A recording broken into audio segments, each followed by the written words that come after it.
বিধানসভা সর্বসম্মতিক্রমে নারী এবং শিশুদের সুরক্ষার্থে এই অপরাজিতা বিল পাস হয়েছে।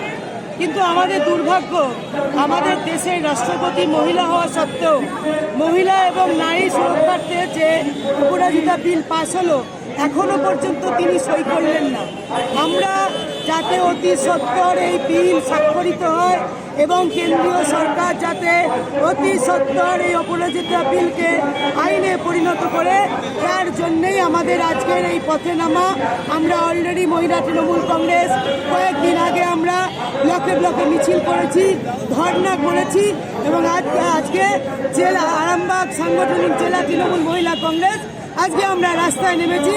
হাজারো হাজারো মহিলা আজকে রাস্তায় নেমেছে যে অতি সত্বর যাতে অপরাজিতা বিলকে স্বাক্ষর করেন মাননীয় রাষ্ট্রপতি এবং কেন্দ্রীয় সরকার যাতে অতি সত্বর এই বিলকে আইনে পরিণত করে এই দাবি।